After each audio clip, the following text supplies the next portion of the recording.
buenas tardes. Bienvenidas y bienvenidos esta tarde de miércoles 19 de noviembre de 2021 a un nuevo acto de la 15ª programación del Grupo Promotor Cartagena Piensa.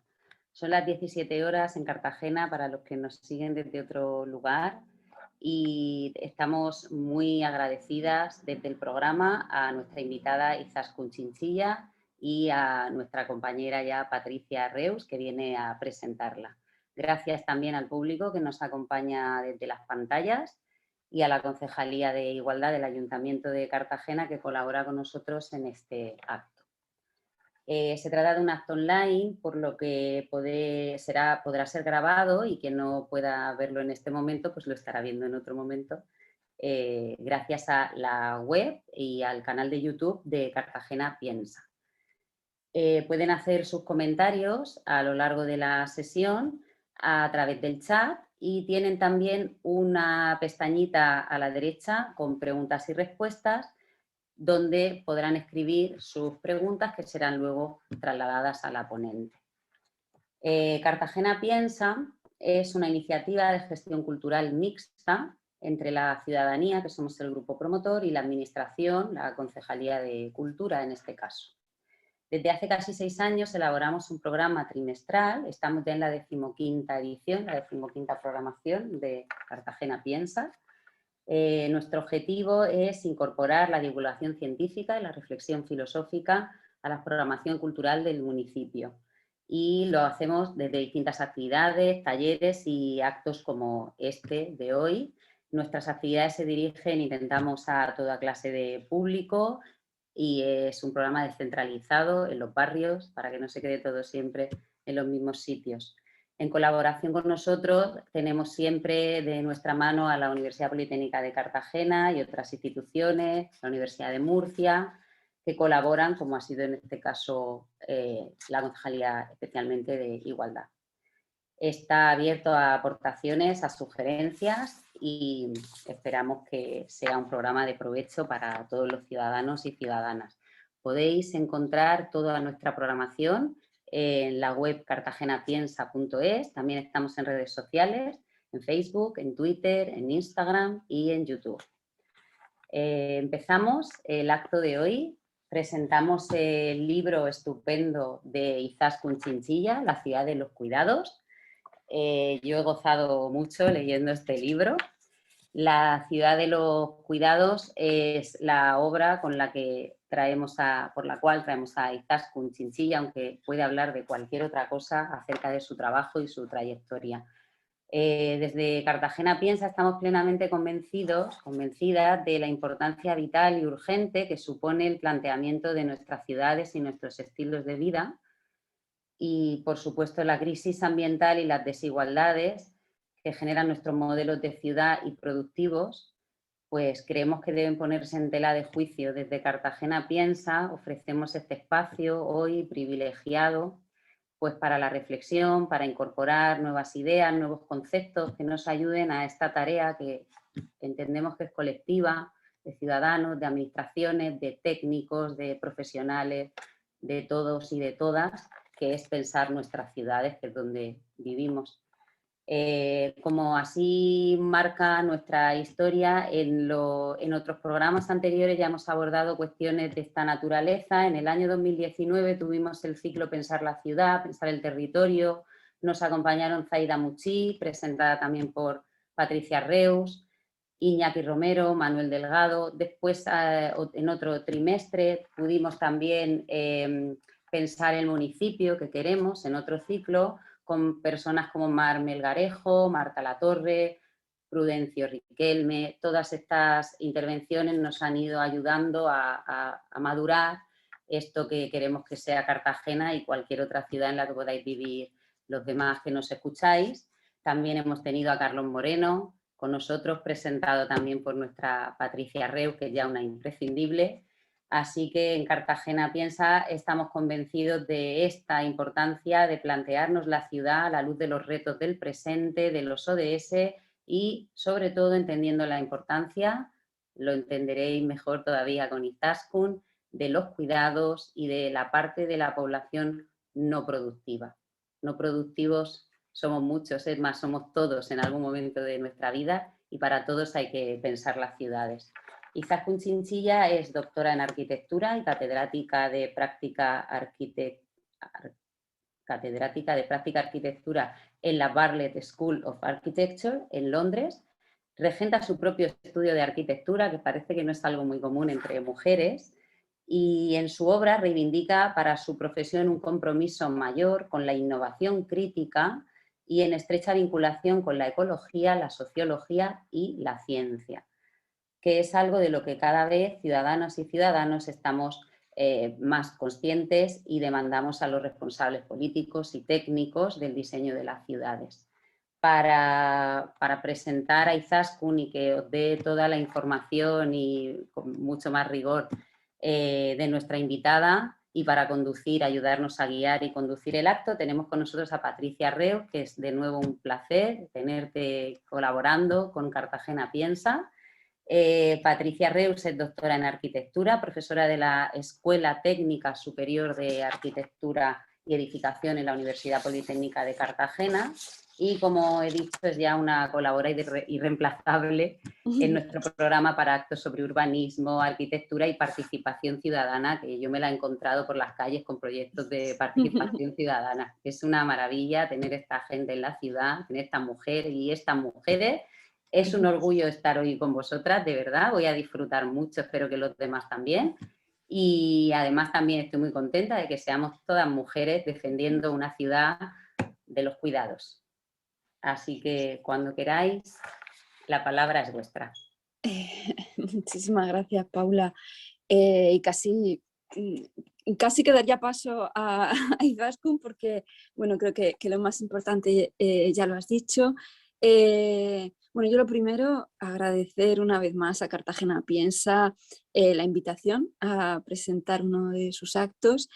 Es siempre un honor y un revulsivo para acabar el día, en este caso la semana, ¿no? Envuelta en inteligencia, en reflexión, en crítica, y eso en los tiempos, ¿no? Vertiginosos y ruidosos que vivimos, pues es todo un lujo. Así que muchísimas gracias por contar de nuevo conmigo. Y bueno, y hoy me toca introducir a Izaskun Chinchilla, lo cual no deja de ser algo difícil porque me he mirado así un poco la lista de personas que hay aquí y estoy segura de que muchísimos, prácticamente todos, los que estáis aquí visualizando el acto, pues conocéis parte de los méritos de Izaskun. Digo parte porque todos es prácticamente imposible. Yo lo que voy a hacer es dar unas pequeñas pinceladas que permitan también ubicar, contextualizar bien nuestra invitada y su formidable libro que viene a presentar hoy, sin consumir demasiado tiempo del que ella nos va a dedicar esta tarde. Diré que es madrileña, diré que es coetánea mía. Nacimos las dos en 1975, un año muy señalado en la historia de este país y sobre todo seguro que en la de nuestros padres. Siempre me gusta coincidir con la gente de mi generación. Bien, ya como estudiante destacó de forma incontestable en una carrera tan compleja y exigente como es la de arquitectura, obteniendo las máximas calificaciones no solo en sus proyectos y en su proyecto final de carrera, sino en general en todo su expediente, ¿no? Lo que nos habla ya de una persona tremendamente brillante y con múltiples capacidades, ¿no? Una vez finalizados sus estudios y desde su propia firma, como ha señalado Paula, ha desarrollado una carrera académica y profesional de primerísimo nivel. Ha sido docente y sigue siéndolo en instituciones nacionales e internacionales como la Escuela de Arquitectura de Madrid o, como ha dicho Paula, en la Bartlett, desde las que transmite y comparte su concepción de la arquitectura ligada, ¿no? A todos estos temas y paradigmas como son la sostenibilidad, la innovación y añadiría y la intensidad, ¿no? Tanto estética como funcional. Ha ganado multitud de premios y concursos que le han llevado a construir obras de gran potencia, como la rehabilitación del Castillo García Muñoz en Cuenca o la instalación Organic Growth en Nueva York. Hoy viene a presentarnos su libro, La ciudad de los cuidados, un texto que se ubica en la estela de lo que ya nos han venido contando, ¿no? Carlos Moreno, creo que ha sido la última persona a la que tuvimos la suerte de escuchar aquí hace unos meses, y que, bueno, con este eslogan de la ciudad de los 15 minutos, lo que está hablando es de esa ciudad habitable y vivible por todos, y que también aquí en España hay profesionales que llevan décadas trabajando desde la perspectiva de género, desde el feminismo, como Isabela Velázquez de G21 o como las maravillosas Collectiu Punsis, que justo hace unos días presentaron en un acto impresionante por la calidad y el compromiso de lo que allí se expuso, la Red de Mujeres Urbanistas del Mediterráneo. Recomiendo a Cartagena Piensa que siga esta nueva red, ¿no? Y bueno, solo por ir cerrando, quería traer también aquí para acompañar la narrativa de Izaskun a una mujer que yo mientras leía el libro, pues me venían, ¿no? muchas referencias a la cabeza, pero me ha venido o me ha acompañado todo el rato la figura de Jacoba Mulder, urbanista holandesa que desde los años 30 y durante más de 30 años trabajó porque su ciudad, Ámsterdam, incluso en los momentos más dramáticos como los de la posguerra, se recuperara y evolucionara siempre atenta a los cuidados, a la salud y a los niños. Y bueno, y muchas más a las que Izaskun se suma, ¿no? Suma su voz, insistiendo con ello en que a pesar de la longitud de los cambios, ha llegado el momento, como decía Paula, de poner la vida real y diversa en el centro, de practicar y convertir la revolución de los cuidados en una realidad. Y nada, y os dejo con ella, ¿no? Muchas gracias, Izaskun, por venir hasta esta casa, que es Cartagena Piensa, un espacio que, como siempre digo, si no existiera, habría que inventarlo. Muchísimas gracias. Muchas gracias, Patricia. Hola, bueno, pues hola Paula, hola Patricia y hola a todo el público que, bueno, nos estáis invisibilizados por los medios digitales, pero sentimos muy cerquita a través del chat. Incluso ya os habéis arreglado para regañarme un poco por no contestar un mail. O sea que deciros que, bueno, estoy muy agradecida de estar aquí. Siento mucho que no nos hayamos podido juntar y, bueno, sobre todo desear que pronto nos podamos juntar de una manera mucho más fluida y segura para todos. Como os han contado, yo he preparado una ponencia que fundamentalmente tiene que ver con el libro que publiqué en noviembre del año pasado. Justo se cumple en estos días un año de esa publicación. Coincidiendo también con la, más o menos hemos pasado ya la segunda edición y estamos ya planeando la tercera, lo cual ha sido una gratísima sorpresa porque fundamentalmente ha demostrado que existía un interés ciudadano por este tema. Me gustaría empezar contándoos que mi actividad profesional, que ya tiene casi 20 años de trayectoria, el tiempo pasa muy rápido, ha tenido siempre tres elementos, tres patas, tres conjuntos de actividades que se han relacionado entre sí, y creo que es muy importante para comprender la naturaleza y los objetivos del libro, entender esas relaciones. En primer lugar, yo ejerzo libremente la profesión de arquitecto, fundamentalmente consiguiendo mis trabajos mediante concursos públicos abiertos, a veces nacionales e internacionales, sumando casi más recientemente algún encargo privado. Y esta actividad se combina con una actividad investigadora que he llevado a cabo en la Bartlett School of Architecture, en la Escuela Especial de París o en la Universidad de Hong Kong, donde he sido también catedrática invitada. Y para nosotros esta capacidad investigadora supone poder empaquetar el conocimiento que viene de procesos de diseño, si queréis más parciales, individuales, y ponerlos a servicio de la generación de conocimiento por parte de terceras personas. Para nosotros esta tarea es muy importante junto con la docencia, que sería la tercera pata, y que de alguna manera nos permite entender que la actividad que realizamos tiene también una dimensión pública. cosa que, bueno, creo que es una vocación del estudio, de nuestro trabajo. Intentamos utilizar las redes sociales para producir reflexiones sobre la ciudad y sobre cómo esas conclusiones y evaluaciones parciales de algunos proyectos pueden suponer una caja de herramientas para personas que comienzan otro proceso de diseño con otros objetivos y otras directrices. Esto fundamentalmente nos hace que, ya digo, que intentemos muchas veces empaquetar el conocimiento que vienen de procesos de diseño, nuestros proyectos del estudio, en formatos que son un poco más transferibles, libros, redes sociales, cursos online, que nos permiten que nuestra experiencia sea utilizada y movilizada por otras y otros. De esta vocación surge La ciudad de los cuidados, editado, como ya digo, en mitad de la pandemia del coronavirus, un libro que llevaba un año, más o menos 3 años, escribiendo, y donde lo que se intenta exponer es que durante muchas décadas nuestras ciudades han sido pensadas fundamentalmente para los aspectos productivos, para las actividades productivas. Y esa evidencia se puede rastrear en 2 aspectos fundamentales. Primero, el soporte físico de nuestras ciudades, la omnipresencia de las infraestructuras, las formas en las que se ha zonificado, pero también en una presencia más sutil que son las leyes y las condiciones de uso que nos hemos impuesto como sociedad. Tenemos unas condiciones muy estrictas y muy exhaustivas para actividades como la logística, los horarios de reparto, las actividades económicas que podemos realizar en cada uno de los barrios, dejando completamente abierta toda aquella legislación, regulación y acuerdo que tiene que ver con los aspectos no productivos de la ciudad. Por ejemplo, los ciudadanos en general no sabemos si tenemos derecho a pedir vasos de agua en bares y terrazas que están ocupando las calles públicas.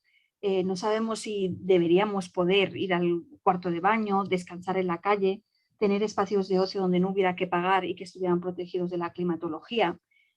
Pensamos en general que si nuestros hijos no tienen colegio más de 110 días al año y nosotros solo tenemos 21 días de vacaciones, nos tendremos que arreglar nosotros mismos, porque no existen regulaciones que nos den pautas de convivencia en esos aspectos y no existen regulaciones que nos hayan otorgado derechos. Así que en nuestras ciudades físicamente y en nuestras ciudades desde un punto de vista legislativo, organizativo y convivencial, los aspectos de los cuidados recaen nítida y exclusivamente en la esfera privada. Yo aquí pongo la imagen de mi hijo Lope, que ahora tiene 10 años, que es un poco el que también me descubrió cómo se podía entender la ciudad desde este punto de vista de los cuidados. Entonces, el primer objetivo del libro, que se focaliza y se expone fundamentalmente en la primera parte, llamada Intemperie, tiene que ver con entender todas las dimensiones de nuestra vida. Paula ha dado en el clavo, todos somos seres improductivos, una parte muy importante de nuestra vida, de hecho, todos nosotros. Y entender que fuera de esa dimensión productiva existe una multitud de dimensiones de los habitantes y que existe una falta de representatividad de esas dimensiones en el soporte físico y en el soporte, digamos, en el acuerdo de convivencia que nos hemos marcado. Entonces, esa primera parte intemperie trata de intentar ver cómo esa simplificación de esa diversidad resta de forma desigual derechos a una parte de la ciudadanía. En la segunda parte, con el título de Nido, se proponen 7 transformaciones de bajo coste que inciden fundamentalmente en una capa que podríamos llamar blanda de la ciudad. No tiene tanto que ver con la infraestructura, ni tanto que ver con la edificación, sino con los aspectos fácilmente reversibles que nos permiten usar el espacio público.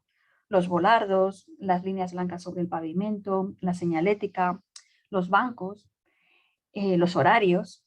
Bueno, transformaciones baratas, porque esto no implica un gran coste, de este tipo de capa blanda de la ciudad, nos permitirían una incorporación de los cuidados, especialmente en ciudades como Cartagena, Murcia, en general las ciudades de la cornisa mediterránea, que tienen una excelente dotación para convertirse en ciudades cuidadoras. Yo siempre digo que el día que lo tendré muy complicado porque me llaman mucho para asesorar a administraciones y municipios sobre este empuje hacia los cuidados, y siempre digo, el día que lo tendré realmente difícil es el día que me llamen de Los Ángeles, de Phoenix o de Ciudad de México, ¿no? Pero mientras me llamen de Cartagena, Palma de Mallorca o Pontevedra, las cosas serán un poquito más sencillas, ¿no? En esta primera parte, como os decía, hemos mirado mucho un estudio empírico que realizamos con el distrito de Camden en Londres, en concreto con un área que se llama Somerstown, para entender qué nos estábamos dejando fuera de la planificación urbana tradicional, de esa planificación que miraba fundamentalmente a lo productivo.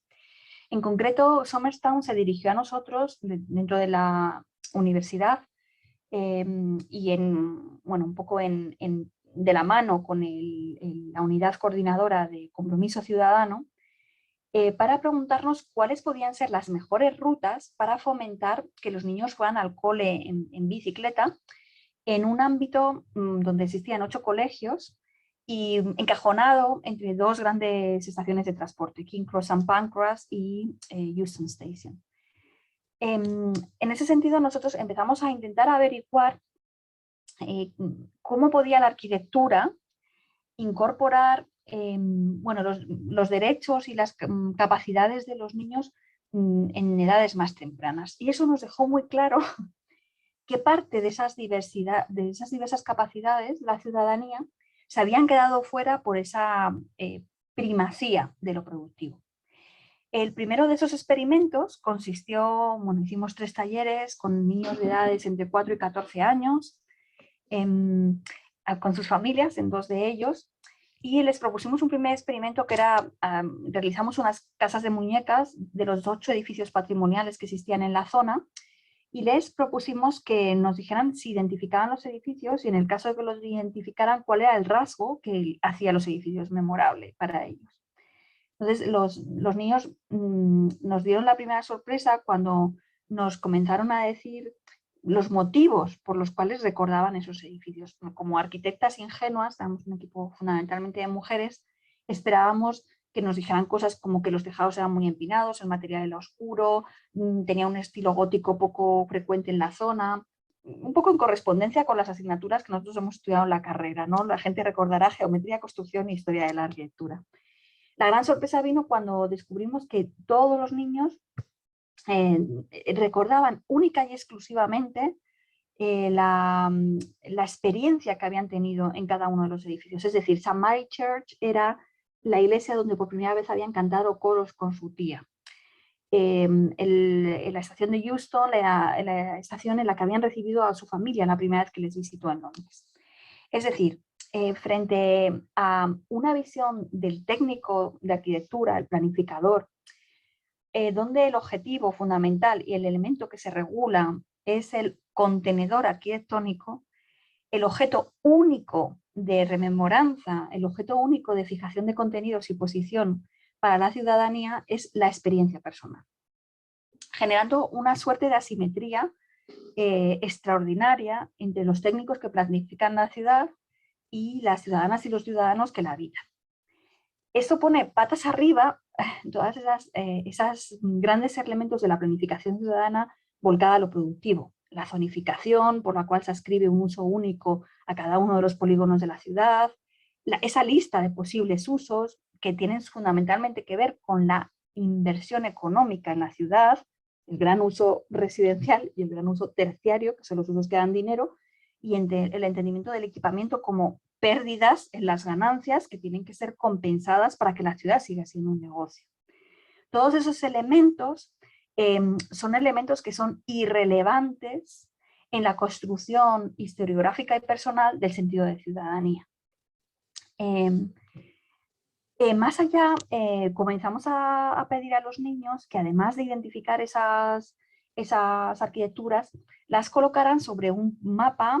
Veis que eran pues mapas sobre los que se podía montar en bicicleta, sobre los que se podía caminar y que estaban hechos así de una forma temporal. Y les proponíamos que ubicaran esos edificios dentro de un esquema del barrio. y nos empezamos a encontrar sorpresas con muy poca, desgraciadamente muy poca bibliografía científica sobre esto, muy poca bibliografía, con las edades en las que los niños comenzaban a poder hacer cosas sobre la ciudad. A partir de los 4 años comenzamos a ver que los niños eran capaces de recorrer itinerarios que habían hecho de forma reiterada. Pensad, un pequeño pueblo, el niño va de casa a la panadería. A partir de los 7 años éramos capaces de proponer a los niños itinerarios alternativos para que fueran a un mismo lugar. Puedes ir al parque al lado de tu casa, pasando por el colegio o por la calle de detrás. A partir de los 8 años, si utilizábamos formatos 3D, podíamos plantearles itinerarios que no habían realizado, pero en un barrio conocido. A partir de los 12 años empezábamos a poder plantearles esos itinerarios sobre plano bidimensional. A partir de los 13, 14 empezaban a usar los nombres de las calles. Lo sorprendente era que a la edad real en la que a los niños les dejaban hacer esos itinerarios eran los 14 años. Entonces, desde los 4 años a los 14 años, 4 años, la edad en la que cognitivamente no solo es bueno, sino deseable tener esa autonomía, hasta los 14 años, la edad en la que se alcanza de forma efectiva, estamos postergando durante 10 años el desarrollo cognitivo de los menores. Hay una coincidencia sólida en todos los pedagogos de que el sistema más eficaz para el aprendizaje y el desarrollo cognitivo es la interacción de los niños en colaboración con su medio y con su entorno. Nada, con nada, se aprende más que haciendo cabañas con niños que tienen unas competencias diferentes a las tuyas. Entonces, estamos restringiendo esa capacidad de desarrollo cognitivo de nuestros menores y además estamos restringiendo de forma drástica sus derechos, en este caso fundamentalmente por la presencia del vehículo privado en las calles de este pequeño barrio de Londres, vehículo privado que es conducido en este momento por el 6% de la población. Una extraña minoría, mayoritariamente masculina, toda ella de personas en edad laboral, mayoritariamente caucásica, muy pocos inmigrantes y mayoritariamente, bueno, una clase social extraordinariamente bien asentada. Entonces, bueno, pues yo creo que no tenemos conciencia como sociedad de haber tomado esta gran decisión. Ese es el drama de la invisibilización de los cuidados, que es que realmente no hemos decidido no cuidarnos a nosotros mismos, ni negarnos los cuidados los unos a los otros. Es simplemente que las decisiones se han tomado de facto, negando los derechos a las ciudadanas y a los ciudadanos de forma desigual. Yo siempre digo que es el contexto quien reparte los derechos a la ciudadanía de forma fáctica. A mí me gusta poner un ejemplo muy sencillo. Un director de banco de 45 años está más inadaptado en la playa que su hija de 2. Luego, no es que el director tenga más capacidades ni una aportación social más efectiva, es que el contexto reparte esas oportunidades de forma diferencial. En ese sentido, en esta primera parte, lo que queremos sobre todo poner sobre la mesa es esta idea de qué nos perdemos cuando no pensamos en la ciudad cuidadora, cuando solo miramos a lo productivo y sobre todo, cómo de conscientes somos de que sin haber votado, yo no conozco a ningún partido político que haya llevado en su programa electoral y al 6% de la población que conduce, caucásico, 45 años, normalmente con una formación universitaria procedente de ese mismo lugar, le vamos a permitir poseer las calles, aunque se suponga una amenaza para riesgo físico de muerte para toda la infancia por décadas y décadas. Nadie hemos votado esto, nadie lo hemos discutido, nadie lo hemos propuesto, pero de facto funciona de esta manera. Eso nos da lugar a una reflexión sobre la segunda parte del libro que tiene mucho que ver con una idea. Yo cito mucho a un sociólogo que se llama Bruno Latour, muchos de los que estáis le citáis también, porque bueno, ha sido muy útil en la comprensión de un poco de la práctica científica y tecnológica referida a la innovación y en el análisis físico de los entornos que nos rodean, ¿no? Y Bruno Latour habla del parlamento de los objetos y dice, como los objetos están callados, no son como Ciudadanos, Vox, PSOE y Unidas Podemos, como los objetos están callados, no discuten, pero tienen un parlamento imponiendo sus propias leyes. Entonces, este es el caso, por ejemplo, del vehículo privado en la ciudad. Ha impuesto su ley, y ha impuesto su ley de una forma fáctica, sin discusión política, sin acuerdo, sin debate, sin un consenso convivencial. En esa segunda parte intentamos ver cómo hay más objetos que están ejerciendo esa especie de tiranía ideológica no consciente y no aceptada o no votada, elegida por los ciudadanos. Y al mismo tiempo proponemos visibilizar lo fácil que en realidad es cambiar esta tiranía, ¿no? En el primero de esos casos de qué cosas sencillas podemos cambiar para empezar a cuidarnos más, hablamos de la valla de los playground, sabéis, de los parques infantiles, que yo a veces, bueno, en el libro no puedo evitar, hay mucha más literatura anglosajona sobre ciertos temas y de vez en cuando se nos escapa estas palabrotillas. La valla de los playgrounds evidencia para mí tres aspectos fundamentales de la ciudad y de las áreas de juego que debemos superar de forma urgente. La primera de ellas son áreas escolarizadas, es decir, le decimos al niño qué debe hacer. Hay una casita con una ventanita en forma de cruz y solo hay una piececita que entra por la cruz. Hay respuestas correctas e incorrectas. El tobogán tiene una parte para subir y una parte para bajar. El columpio tiene forma de barco. Bueno, el segundo rasgo importante es que son elementos segregados. O sea, vaya, deja a los padres, a los abuelos, a los acompañantes fuera, con una misión de exclusiva vigilancia. El cuidado se produce, por tanto, de una forma lineal. El mayor, el adulto, vigila al menor. Y un tercer aspecto es que segregan a la ciudadanía por edades.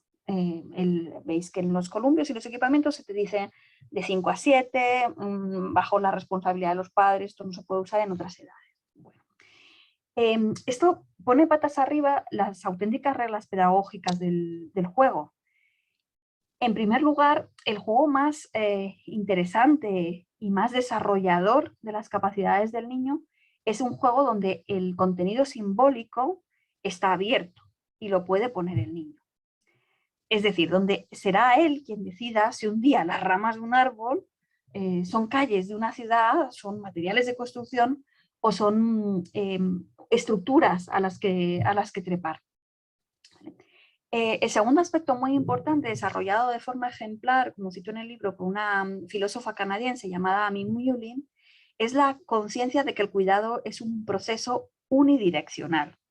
Es decir, existen dependientes y personas que cuidan a los dependientes.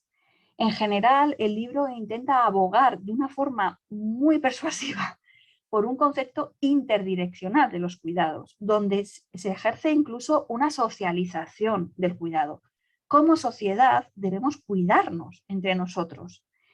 Esto también tiene una base psicológica, cognitiva y pedagógica importante.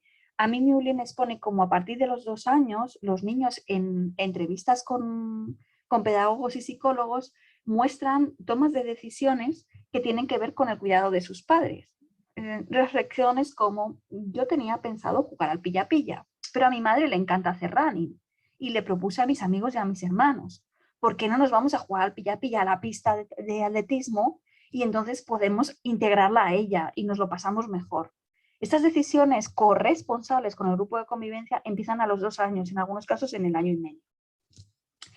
Lo que hace cada una de las instalaciones de la ciudad donde los mayores tienen responsabilidad y los niños no tienen ningún tipo de ejercicio del cuidado en la otra dirección es restringir de nuevo esa capacidad de desarrollo y esos derechos. Y evidentemente esa convivencia con personas con capacidades distintas es fundamental. Es tan difícil un parque infantil que no imponga estos prejuicios. Bueno, pues aquí proponemos algo muy sencillo, lo llamamos Jardín Pixel y consiste en hacer pequeñas plantaciones, maíz, huertos, pequeñas inserciones de naturaleza, agua, arena, en lugares de la ciudad donde los adultos generalmente tienen tensión, tienen responsabilidades, tienen cosas que hacer, y integrar niños y adultos en esa vida completa que tenemos, ¿no? Pensando que a lo mejor alguien que vaya a recoger una carta certificada puede, después de haberlo hecho, pasar 2 minutos escondiéndose en un trigal y perseguir a su hijo, o que una persona que ha ido a asesorarse sobre sus impuestos puede premiarse a sí misma cuando acaba de terminar sus papeles y bañarse o mojar los pies enfrente de una fuente. Entendiendo que son espacios donde el contenido simbólico recae en la familia, donde los cuidados son intergeneracionales e interpersonales, donde existe una corresponsabilidad sobre las tareas, una socialización, y donde las generaciones se prestan capacidades y prestaciones entre unos y otros. El segundo de esos elementos sencillos que pensamos que se pueden, que pueden desaparecer de las ciudades suponiendo un grandísimo cambio, son las aceras resaltadas. Las aceras resaltadas son, pues esa diferencia sutil que define el espacio del peatón y lo separa del espacio de circulación. En general, tienen esta apariencia relativamente inocente cuando en realidad imponen una ley extraordinariamente dura, ¿no? Porque no separan y protegen al peatón, sino que separan y protegen y dan derechos fundamentalmente a aquellos que le dan aproximadamente el 80% del espacio de nuestras ciudades, que es al vehículo privado. Desde los años 60, en Holanda, un ingeniero de transportes llamado Hans Monderman promocionó y promulgó un tipo de espacio que llamaba espacio compartido, que tenía la condición de dinamitar esa idea de la acera resaltada. Todo se pavimentaba de una forma uniforme y se pavimentaba con un pavimento apto para el peatón, fundamentalmente. La siguiente cosa que se hacía es que se eliminaban de forma completa todas las señales de tráfico. Y además hacía una plantación de árboles, una presencia de mobiliario urbano extensiva, mucha terraza, mucho banco, mucho sombreamiento, mucha iluminación. Y se medía qué es lo que pasaba en esos lugares. Pues lo que pasaba en esos lugares es que espontáneamente los vehículos se sentían invasores de un espacio peatonal. Un espacio que no les daba un sitio propio, no había líneas que les dijeran por dónde tenían que ir, no había señales de tráfico, limitando la velocidad de forma espontánea, sin multas, a menos de 20 kilómetros por hora, disminuyendo la siniestralidad y pues todos los tipos de perjuicios asociados al vehículo privado: contaminación, siniestralidad, ruido, falta de calidad ambiental, de una forma dramática. Los share spaces, los espacios compartidos, se han extendido por lugares, no solo en los Países Bajos, son espacios muy bien testados en el Reino Unido, países escandinavos, Corea, que tiene una de las mayores redes de espacios compartidos del mundo, Australia y Nueva Zelanda, con resultados homogéneos, consistentes y excelentes en su percepción de calidad y en su rendimiento.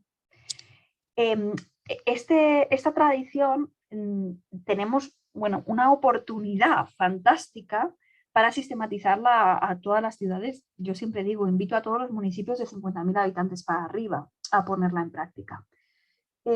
Porque se junta con un elemento coyuntural yo diría que una oportunidad única en los próximos años, que es que, si nos acordamos bien, firmamos acuerdos de París. En el 2023, dentro de nada, los acuerdos de París nos invitan a que todos los municipios de 50.000 habitantes tienen que implementar un área de bajas emisiones proporcional a la población y a la extensión del municipio. Esto supone un detrimento de la circulación rodada en esas áreas de bajas emisiones del 50%. Con lo cual, las tesis del espacio compartido de Hans Monderman se van a ver apoyadas, o se pueden ver apoyadas en esta gran oportunidad, que es un cambio masivo en el sistema de movilidad y una importantísima, sin precedentes, liberación de suelo urbano. En ese sentido, el libro quiere apoyar una visión de lo que llamamos la movilidad a la carta, que es que si vamos a hacer espacios compartidos, si vamos a poder quitarnos el 50% del tráfico, vamos a intentar invertir en convertir esos espacios en espacios cívicos. Ese es un proyecto que presentamos para el Boulevard de Ensanche de Vallecas en Madrid en el año 2005. Un bulevar que tenía la característica de tener más de 100 metros de ancho, el doble que en la Gran Vía de Madrid, sin ninguna dotación comercial, porque todo había sido cedido a una gran superficie en la periferia del polígono del plan parcial. Y nos dijeron, claro, es que es un sitio donde no hay mucha vida. ¿Y qué podemos hacer? Y bueno, nos presentamos a este concurso proponiendo ya en ese momento la idea de que hubiera una urbanización homogénea con muchas bandas paisajísticas y donde tanto el ayuntamiento, las entidades municipales como las asociaciones de vecinos pudieran elegir qué iba a ocurrir en cada una de esas bandas, entendiendo que en horas punta de los días de la semana podría haber 2 sentidos, carriles de circulación en cada sentido, pero que el resto del tiempo podríamos hacer muchísimas más actividades en la calle de las que realmente estaban previstas, ¿no? Entendiendo esa idea como de gobernanza activa, en donde la ciudadanía cobra un papel determinante, no solo en el mantenimiento, en esta cosa como de conformémonos con que no rompan nada, sino realmente una apropiación fáctica y pues un uso de uno de los grandes recursos que tienen las ciudades, que son sus espacios, para plantear actividades como jardinería colectiva, espacios de estancia exterior protegidos del clima, actividades cívicas relativas a los nombres de las calles, a la comprensión, a las rutas, generando esta especie de situación donde el espacio se puede usar de una forma diferenciada, un miércoles a las 9 de la mañana que un sábado a las 4 de la tarde. Y donde se establece esa pauta casi de una forma que nos parece más lógica, ¿no? que la pauta de uso actual. Otro de los capítulos de esta segunda parte trata de proponer la eliminación de esas líneas blancas que proponen, de nuevo, establecen un lenguaje fundamentalmente dirigido al conductor, a la conductora, y donde el tipo de ubicación y el tipo de orientación en la ciudad es independiente de la intuición, ¿no? En este capítulo yo comienzo haciendo un análisis de uno de los edificios que me parece que es más emblemático de esta deriva del movimiento intuitivo y la circulación intuitiva hacia el wayfinding. En realidad hablo de un edificio en concreto, pero podría hablar de una tipología de edificio que son los aeropuertos, ¿no? Hablo del aeropuerto de Stansted, es un aeropuerto que cuando Norman Foster lo inauguró en los años 80, finales, más bien creo que se inauguró en el año 90 y algo, aunque estuvo en construcción en los 80, constaba de un perímetro de vidrio que hacía que cuando ingresabas al edificio vieras de forma directa la posición del avión que ibas a tomar y 2 filtros, el filtro del check-in y el filtro de seguridad, con lo cual había un movimiento intuitivo. El lado corto de esta caja rectangular es el que yo tengo que recorrer para llegar a ese avión, que es el que cojo. Esto ha sido sustituido por una serie de divisiones interiores en forma, no sé, de splines, como de una línea nubosa que multiplicando el recorrido por una longitud de más de 8 para hacerte pasar por todos los restaurantes, las tiendas. Además, bueno, pues unos cerramientos de unos 4 o 5 metros de alto que impiden absolutamente la transparencia del espacio. Nuestras ciudades han sufrido un proceso homogéneo en la medida en que hemos intentado que los coches tengan esos itinerarios cada vez más fluidos y los GPS sirvan fundamentalmente para dirigirnos en coche. La intuición ha dejado de valer y ha dejado de apoyarse. Yo tengo un buen amigo que es uno de los mejores diseñadores de wayfinding y siempre me dice: el wayfinding es el fracaso del diseño espacial. Cuando el diseño espacial no funciona, pues llegamos nosotros e intentamos arreglarlo. Pues pensar en las ciudades sin GPS, sin cartelería, sin señalética.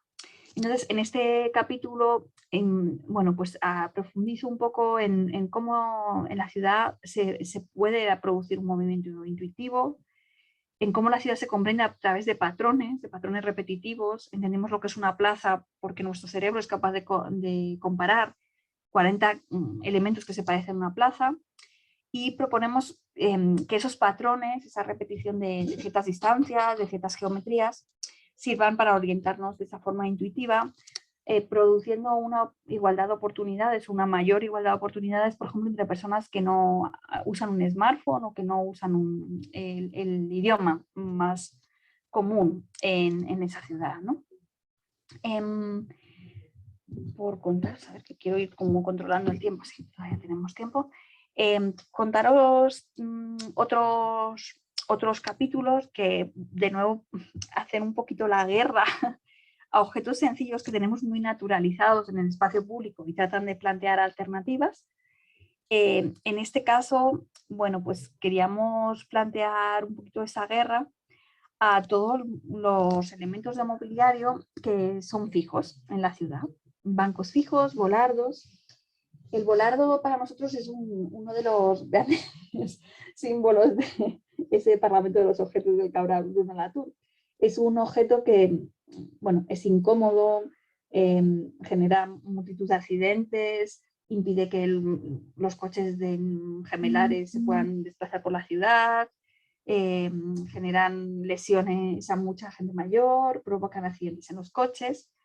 Y establecen una tiranía muy efectiva, que es decir, el conflicto, bueno, primero tu confort o el conflicto que tú puedas tener con tu propio cuerpo, con tu biología, con tus espinillas, tiene un orden de prioridad infinitamente inferior al gran conflicto que se está debatiendo en esta ciudad de forma permanente, que es el conflicto entre el tráfico privado y el ayuntamiento, que ese es el problema serio de las ciudades. Entonces, que tú no puedas pasar el carrito de tu bebé o que te des en la espinilla y te hagas un moratón, son aspectos secundarios. Es que aquí lo que importa es que si yo cobro por el aparcamiento, la gente no aparque en la acera. Bien. Pues ese es el tipo de mensaje fáctico que lanzan los objetos. Mensajes que son impresentables realmente en prácticamente cualquier ideología política, ¿no? O sea, pensemos qué proponía la ley Mordaza, ¿no? Es un mensaje, ¿no? Todavía mucho más light que lo que nos están diciendo ahora, que es la importancia de tu integridad física en la ciudad es residual. Pensemos, ¿no? O sea, lo fuerte que es este mensaje. Bueno, cosas parecidas pasan, por ejemplo, con algo de lo que hablo bastante en este libro también, que es lo que se llama la arquitectura hostil en las ciudades. Esta especie de, bueno, pues de inventos del demonio, ¿no? Bancos que tienen pinchitos para que no te puedas tumbar, reposabrazos en el centro para que no puedas tumbarte, pinchos debajo de los sitios que están cubiertos, intentando combatir fundamentalmente dos tipos de estilos de vida: el estilo de vida de los homeless y el estilo de vida, pues, de aquellos que practican deportes en la calle, bueno, que tienen grandes tiempos de estar en la calle, por ejemplo, la prostitución. Entonces, el ejercicio de lo que se llamamos arquitectura hostil es también un ejercicio moral, fundamentalmente, donde alguien se ha sentido capacitado para elegir entre los diferentes estilos de vida y darles derechos. De nuevo, con muy poco concierto ciudadano, con muy poca transparencia. En el siguiente epígrafe hablaremos un poco más de la arquitectura hostil. Aquí quería deciros que, de nuevo, existen remedios muy sencillos. Existe realmente una manera de poner en jaque esa forma de toma de decisiones y de volver a repartir, de volver a poner, como si estuviéramos en un juego de póker, volver a poner las habichuelas, las fichas encima de la mesa y de cómo las repartimos para que esto funcione mejor, ¿no? El mobiliario puede ser móvil también en la ciudad. Esa es una propuesta que se llamaba Sienta Madrid. No soy la autora. Se presentó a un concurso que se convocó en 2016 en la ciudad de Madrid, por el Ayuntamiento de Manuela Carmena en ese momento, convocado bajo el lema el banco para compartir, y que proponía una renovación no solo de la visualidad de los bancos, cómo puede ser el banco madrileño un poco más moderno, sino desde la sociabilidad que se produce en torno al banco. Bancos que se pueden agrupar, que se pueden mirar, que permiten grupos grandes, grupos pequeños, parejas, intimidad, meterte debajo de un árbol. ¿Cómo podría funcionar esto, ¿no? Se presentaban 270 propuestas, éramos 11 o 12 personas en el jurado, 9 de ellos eran técnicos municipales, y en la primera ronda, este fue uno de los primeras propuestas que se eliminó, que era mi gran favorita, ¿no? Cuando yo sabía, bueno, de sobra que esto iba a ocurrir, ¿no? Pero cuando yo dije, así como sorprendida e inocente, pero ¿por qué queréis eliminar esta propuesta? Me dijeron, pero tú estás loca, ¿tú sabes la de problemas que daría, ¿no? Esta idea de eliminar la problematicidad de la ciudad. Habéis tenido a Manuel Delgado y me imagino que él habrá sido ya crítico con ese pensamiento. Es una herramienta no de doble filo, sino radicalmente indeseable. El conflicto en la ciudad tiene que suceder, porque en el conflicto se reparten los derechos. Entonces, claro, a mí me decían, ¿tú sabes lo que pasaría con esto? La gente se sentaría en un vado permanente y se pondrían les faltarían espacios en las terrazas y cogerían una silla de estas y la sumarían. Y entonces, ¿qué decimos? ¿Se pueden subir al aforo los de la terraza? ¿Pueden usar el wifi? ¿Y si se ponen en el soportal? La ilustración era de la Plaza Mayor. ¿Tú no te das cuenta que esto hasta la CIPAN, la Comisión de Patrimonio, tiene que dar su visto bueno? Efectivamente, este es el núcleo central de la gobernanza activa. Claro, yo les decía, bueno, es que este es un proyecto de participación ciudadana. Aquí es donde los cambios, donde los bancos cambiarían la sociabilidad. ¿Qué nos pasa? Pues que cada vez que vemos una de esas cosas, a mí siempre me dicen lo mismo. Yo le digo, esta es la gran propuesta de este concurso. Y a mí me dicen, eso solo funcionaría en Escandinavia. Aquí lo vandalizarían. Esto, o sea, llevo ya 40 jurados a mis espaldas, lo he oído mucho. Bueno, nosotros, por ejemplo, cuando hicimos Organic Growth en Nueva York, colocamos 450 hojitas, 420 creo que eran, de donantes que habían puesto dinero. Tenían su nombre, estaban al alcance de la mano, eran unos imanes monísimos, los habíamos hecho con lentejuelitas, cortados con láser, y nos dijeron, esto no va a durar nada, porque la gente se lo va a llevar si solo es un imán, ¿cómo no se lo van a llevar si es una cosa muy bonita para pegar en la nevera? Y dijimos, bueno, lo vamos a poner. Desmontamos, contamos las hojas, 420 hojas, que mandamos a cada uno de los donantes con su nombre. No es cierto. En España hay un cierto principio por el cual la gente pesimista no se tiene que justificar y te pueden decir, esto lo van a vandalizar, y tienen razón. Y cuando los demás decimos, no, esto no se vandalizaría, porque basado en estudios de hecho, los únicos espacios que se vandalizan son los espacios deteriorados, donde el ciudadano se siente poco cuidado por la administración o por los propietarios del espacio. Y en general se produce en casi siempre el vandalismo en espacios donde la degradación está muy avanzada. Bueno, ¿qué se necesita para ser esa sociedad escandinava hasta donde hemos llegado en la ciencia? No se ha producido ninguna mutación del ADN que haga que sean ciudadanos mejores que nosotros. Somos exactamente igual de buenos genéticamente que los escandinavos. ¿Qué se ha producido? Un ejercicio sistemático de la participación. Desde los 5 años, los escandinavos votan, por ejemplo, el presupuesto que van a dedicar en el parvulario a cosas como comprar equipamiento o arreglar el patio o excursiones. Y lo votan desde pequeños. ¿Qué haría este mobiliario que tiene un sistema como Bici Madrid? Es mucho más barato esa silla que la bici que te prestan en el Ayuntamiento de Madrid. ¿Qué haría? Que comenzáramos a desarrollar dos de los factores que necesitan de forma obligatoria la gobernanza activa, que es la gran solución a nuestros problemas urbanos. Por un lado, desarrollar la competencia y por otro lado, desarrollar el principio de actuación.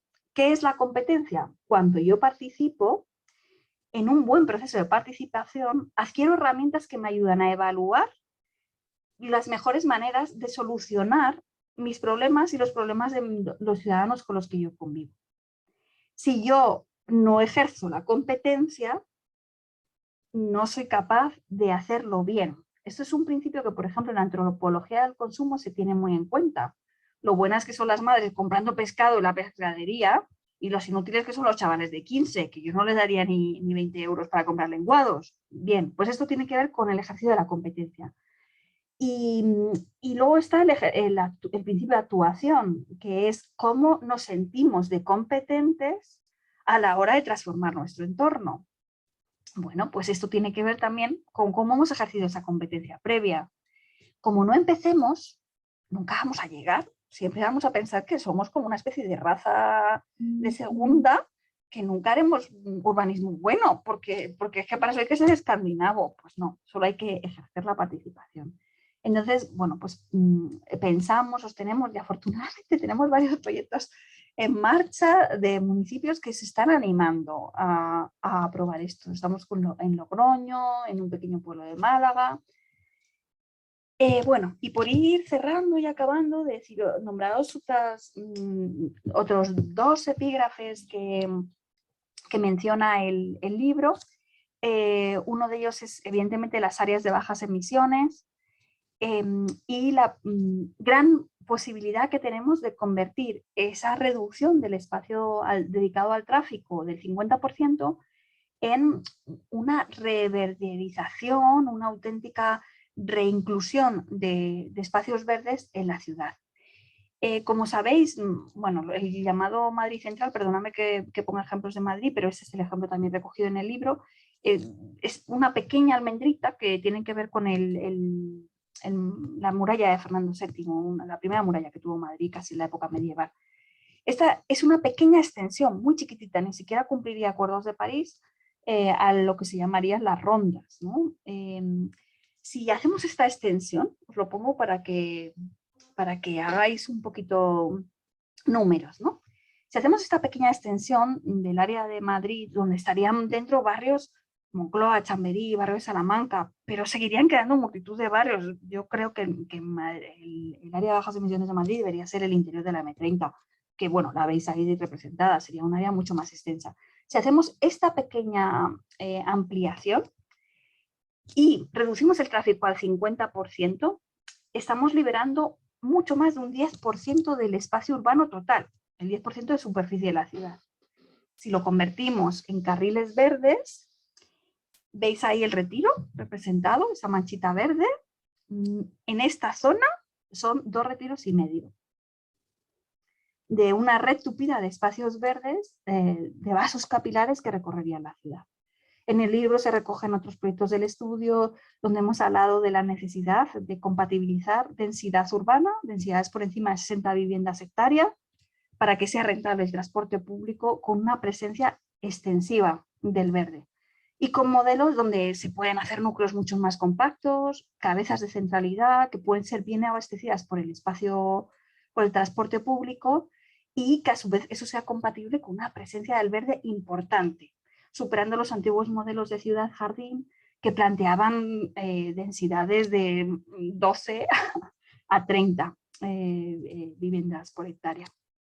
Hablamos en otro capítulo, precisamente un proyecto que hicimos para la huerta murciana, de la necesidad precisamente de pasar de esa arquitectura hostil a una arquitectura que permita y posibilite el descanso. En este caso es un proyecto donde proponíamos la inserción de cocinas públicas en la huerta murciana para evitar la construcción masiva de viviendas ilegales para segunda residencia, dando un poquito los mismos derechos que tienen los que tienen una segunda residencia en la huerta, pasar un día agradable, hacer una comida, preparar un arroz, pero haciéndolo en el espacio común, en el espacio colectivo. Incluso había algún elemento para echarse una buena siesta, aparcar el coche, ¿no? Pensando bueno, que el catálogo de cosas que podemos hacer en la ciudad se tiene que ampliar también al catálogo de cosas que ahora mismo suceden solo en las casas y que en realidad son de un índole y un interés colectivo, que son las actividades de los cuidados. Y por último, hay una última propuesta que es también aprovechar esta gran revolución de la movilidad que tenemos por delante para aumentar la biodiversidad en las ciudades, que lamentablemente solo tiene dos maneras de introducirse.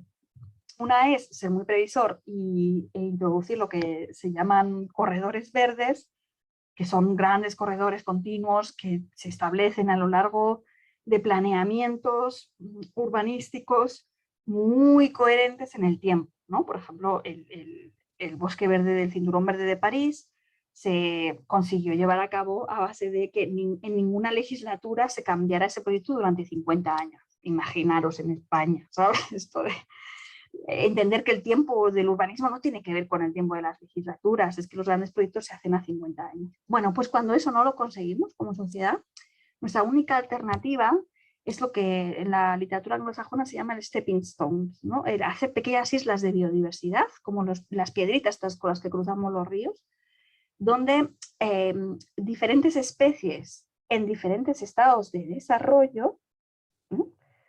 Pájaros que son pollitos, insectos que son larvas, personas que son bebés, personas que son ancianos, encuentres las necesidades de sombra, de agua potable, de especies vegetales que son necesarias para su subsistencia.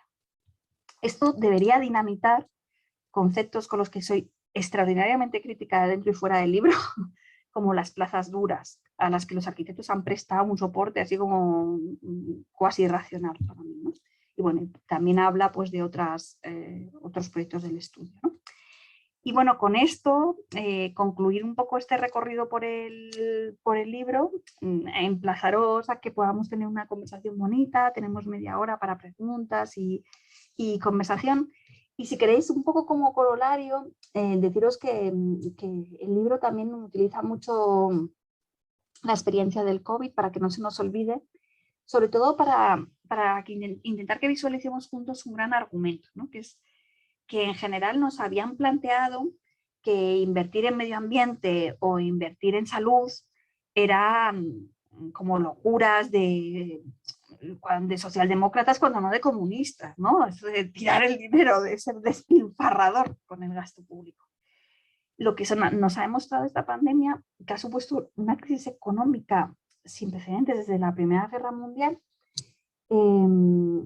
lo que nos ha hecho ver es que en realidad esas inversiones no son derrochadoras, sino que son convergentes y que un desarrollo sostenible de nuestra sociedad y un crecimiento sostenible implica precisamente el equilibrio entre el cuidado medioambiental, el cuidado interpersonal y una forma de desarrollo económico, bueno, pues lógica y equilibrada, ¿no? Y bueno, pues con todo esto os lo dejo ahí para que podáis lanzar preguntas y podamos comentar. Yo veo el chat, pero voy a dejar a Patricia y a Paula que sean las que organicen un poco el debate. Muchísimas gracias. Muy bien, pues nada, Izaskun, muchísimas gracias por tu presentación, que bueno, creo que explica muy bien el libro, pero no lo suficiente como para que quien no lo haya leído aún no quiera zambullirse en él. Y bueno, estas cosas son las que yo no hago bien, ¿ves? Tengo que... Bueno, muchas gracias.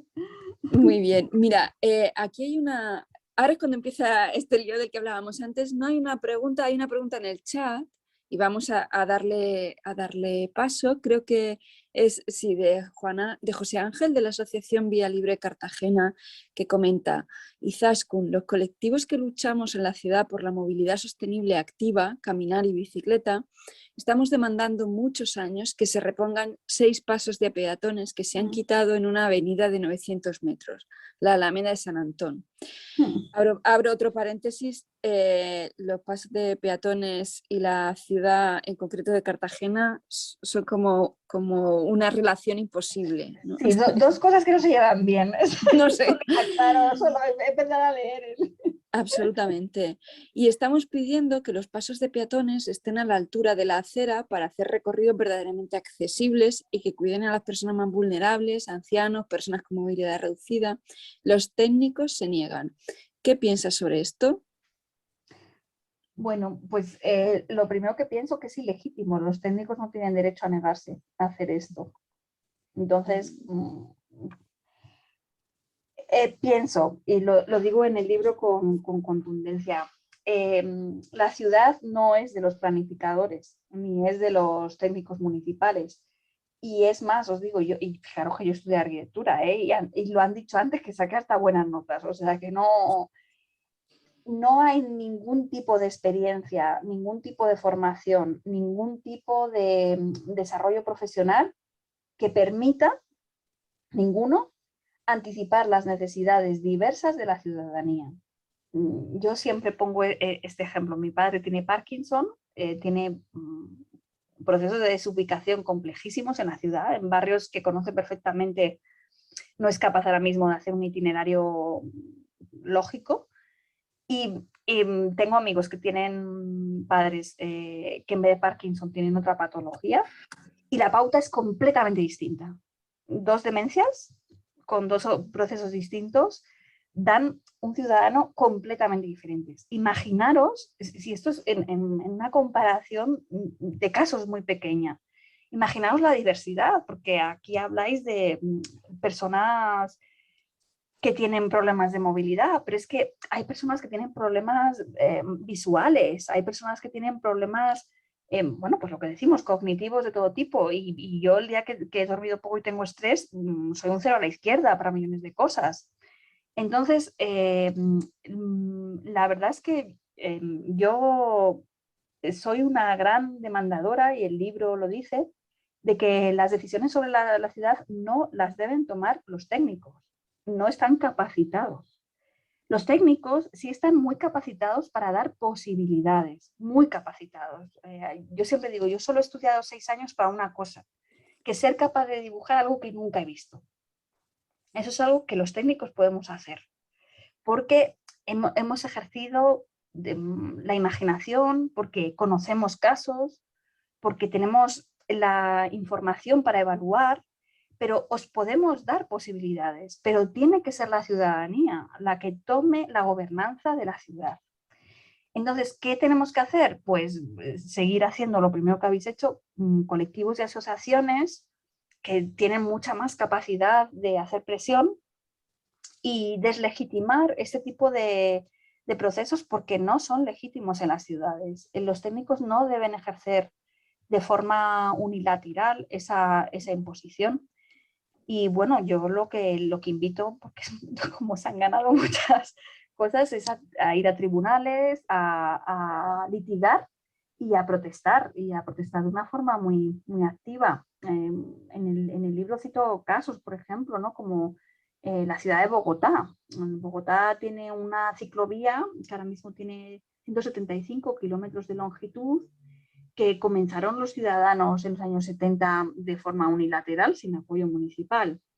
Es verdad que luego ha habido grandes alcaldes, Mocus, que apoyó muchísimo el desarrollo. Y bueno, pues en estos 40 y tantos años, pues hemos pasado de 20 a 175 kilómetros, que modifican la fisonomía de Bogotá de viernes a domingo. Entonces, creo que esa iniciativa ciudadana ha demostrado ya históricamente una gran capacidad de transformación urbana. Entonces, pues, protesta, tribunales y diálogo, todo, claro, pero sí. Sí. Bueno, en Murcia tenemos un gran ejemplo, ¿no? Con el soterramiento de las vías. Podía haber generado una ciudad. Los planes que habían antes de la movilización ciudadana dibujaban una Murcia completamente distinta a la que se formará y se acabará de construir una vez que esa victoria de la resistencia ciudadana se consolide, ¿no? Y bueno, y ya se está consolidando. Creo, no sé si habrá alguien en Murcia que no haya ido, aunque no le pille de paso, a cruzar por un sitio por el que antes no podíamos cruzar tranquilamente, ¿no? Y pensar en una ciudad como París, donde los alcorques de los árboles se han convertido en huertos. Bueno, o sea, absolutamente. Y lo que fue la autopista, o sea, el Sena.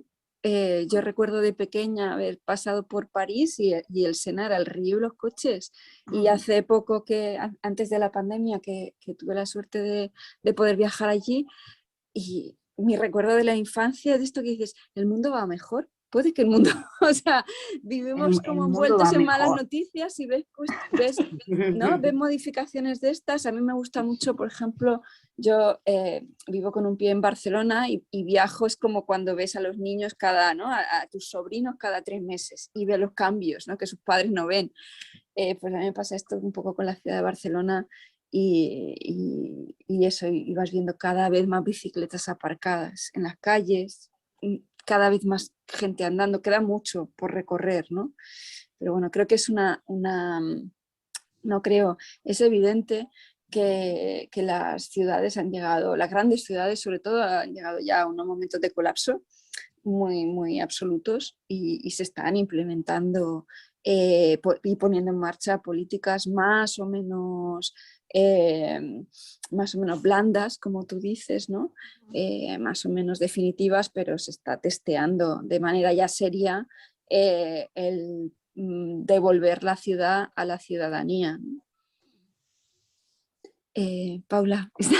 Parece que, no, iba a comentar una cosa, pero parece que entra una pregunta, me la guardo para después si me queda hueco. Mira, tenemos una pregunta bueno, un planteamiento para Izaskun de María Fulqui García, que nos dice: a menudo se plantea la aplicación de una visión de género feminista en el diseño urbano exclusivamente en términos de seguridad, de forma a veces un poco paternalista, y a veces en oposición a las necesidades y derechos de otras poblaciones vulnerables, como los sin techo, que ya has mencionado tú anteriormente. ¿Cuál es tu posición al respecto? Claro, que está en el público toda la gente lista. María la conozco y la quiero mucho. Bueno, pues sí, a ver, aquí hay mucha amiga, María, tú lo sabes, y bueno, todas podemos reflexionar sobre esto. Yo siempre digo que cualquier paso del feminismo, cualquier paso adelante del feminismo es positivo y yo le doy absolutamente la bienvenida, ¿no? Es como cuando algunas veces me dicen, no, pero es que el greenwashing, y es que claro, es que todo el mundo quiere ser sostenible. Y yo digo, si es que de eso se trata.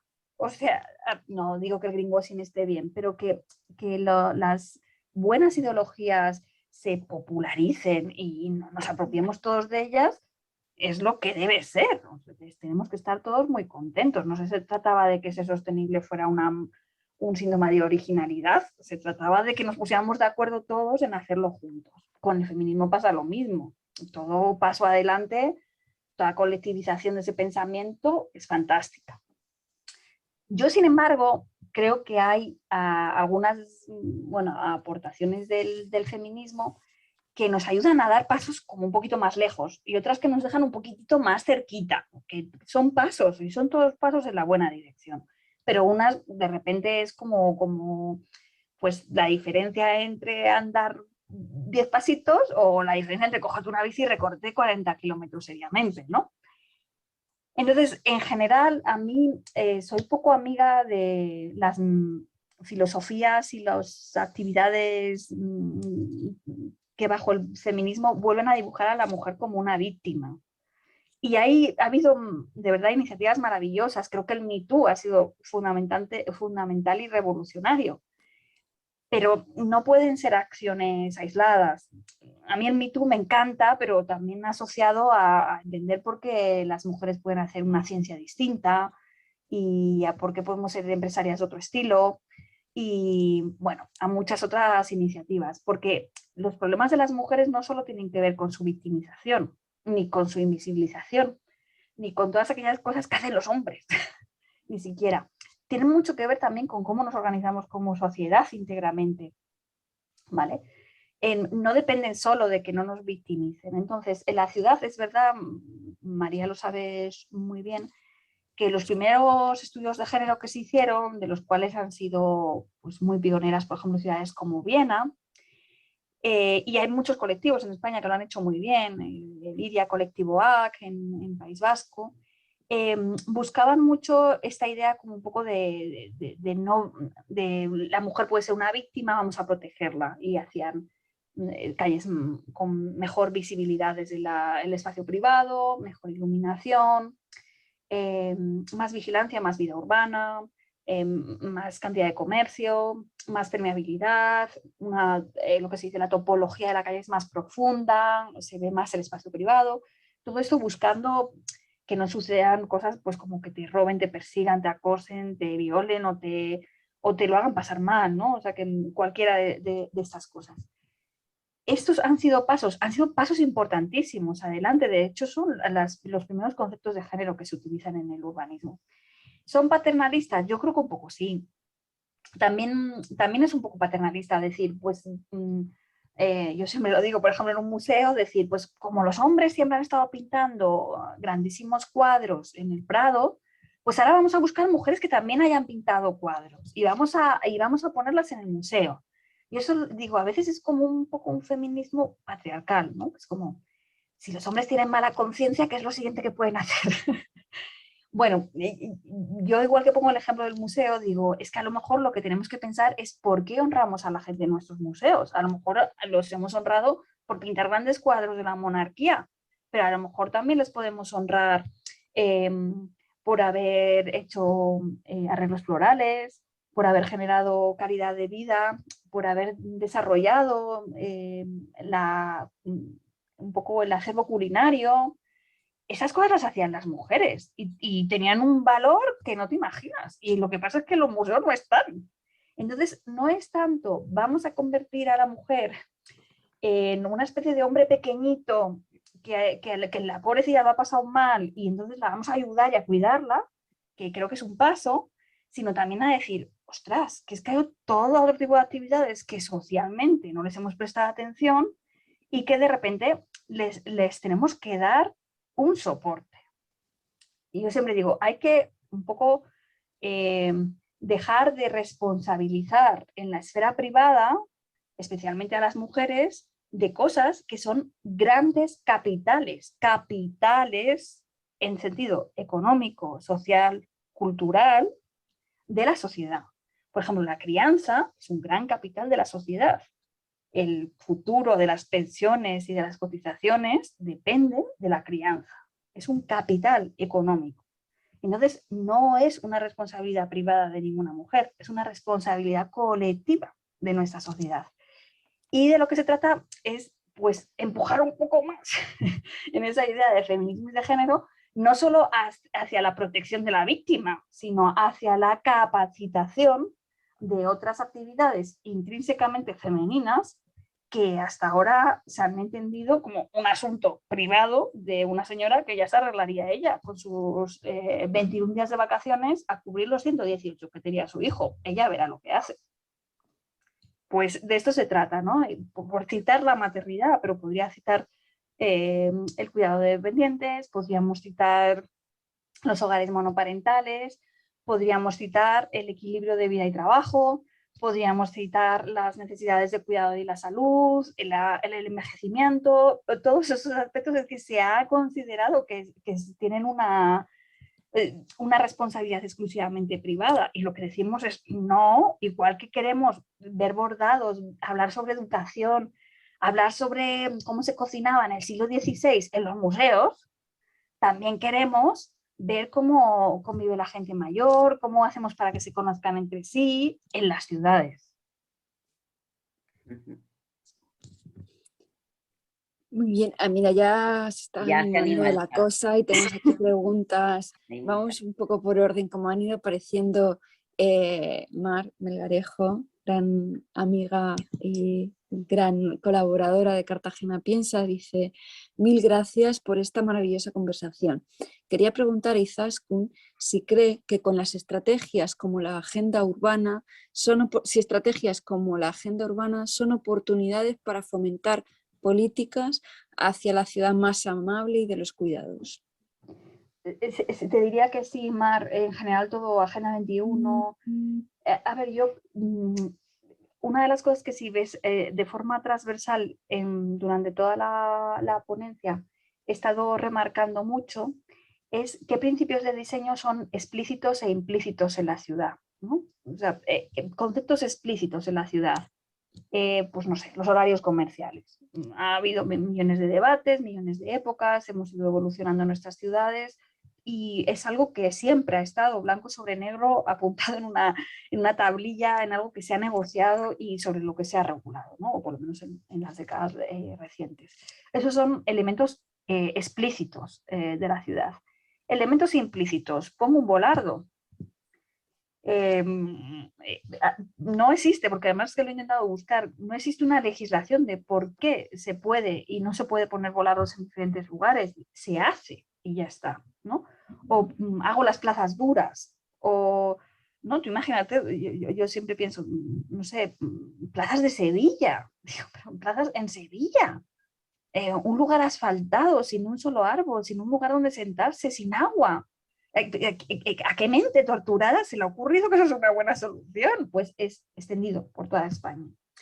Entonces, la gran ventaja de este tipo de iniciativas, Agenda 21, Agenda Urbana, es que intentan hacer explícitos los principios de diseño de la ciudad. Y para mí ese es un primer principio de diálogo. Es decir, para empezar la inclusividad, tenemos que empezar a poner sobre la mesa decisiones que se han tomado sin consultar a nadie. ¿Cuánto tiempo pasan los coches de media aparcados en las calles públicas? 23,2 horas al día. Entonces, yo siempre digo, ¿por qué puedes dejar un coche y no puedo dejar un sofá o una nevera? ¿No? ¿Quién ha tomado esa decisión? Está en la Constitución española. No lo está. Entonces, cuanto más seamos capaces de poner un poco en conjunto, es hacer explícito los principios de diseño de la ciudad, mucho más capaces seremos de dar voz a diferentes colectivos, de que diferentes colectivos reaccionen, de que realmente juntemos un poco sensibilidades y necesidades que, ya os lo digo, la técnica y el técnico más listo del mundo no son capaces de anticipar porque la diversidad humana es infinita. Entonces yo creo que sí son iniciativas. A todas les faltarán cosas, a todas, yo me leo Acuerdos de París y también me deja insatisfecha en millones de puntos, pero creo que esa forma de juntarnos y de hacernos explícitas entre nosotros los criterios comunes, pues creo que son muy positivos y desde luego mucho más constructivas que un poco la imposición de facto de medidas que nadie ha discutido. Paula. Mira, mando la siguiente. Nos dice, educar en tiempos de pandemia. Muchas gracias por la conferencia. Me gustaría saber si las propuestas que se hayan hecho a Concejalías de Educación de España con relación a desarrollar competencias en los estudiantes de diferentes edades. Gracias. Mari Carmen Sánchez nos pregunta, pues eso, sobre las intervenciones y la manera de buscar la participación o fomentar, educar la participación ciudadana en los jóvenes. Bueno, pues yo no os tengo que decir que en España estamos un poco en pañalillos con los temas de participación ciudadana.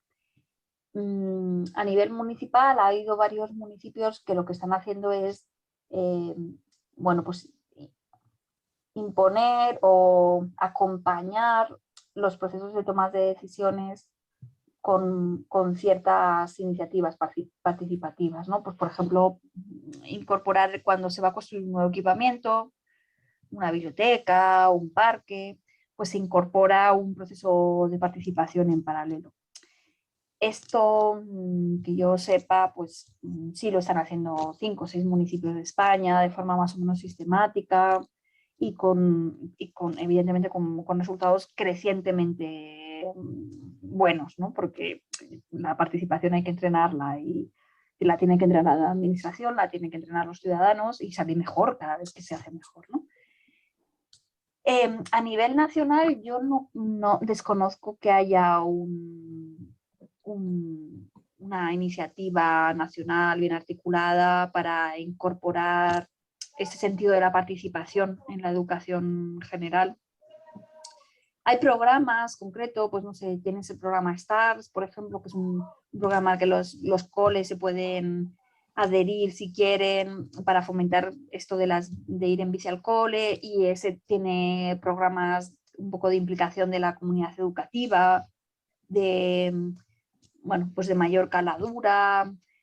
Tienes así como programitas pequeños, pero yo creo que no hay de momento como una decisión de, pues vamos a pensar que la educación tiene que la participación tiene que suceder desde el principio y que tenemos que ejercitarla y que además tenemos que sentirla como un derecho, ¿no? Y yo creo que esto todavía no existe, pero bueno, para eso estamos aquí, para ir diciendo que tenemos que empezar. Que te hago un comentario al hilo, perdona. En Claro. cuanto a la participación ciudadana, que efectivamente ya se recoge en la Agenda 2030 como principio, ¿no?, de política por lo menos municipal y local. Sí. Como tú conoces ya muchas ciudades de por aquí, nosotros solo conocemos la nuestra cada uno, puede ser que está pasando que la participación acaba siendo como otro tic que se pone, se convoca, Sí. se reúne a la ciudadanía, pero como tú has puesto el ejemplo anterior, ostras, a una propuesta que te llega interesante de la ciudadanía, no cuenta. Y, Sí. ¿no? Como que es una pose, más que un verdadero compromiso de oír, escuchar las necesidades de los ciudadanos y las ciudadanas.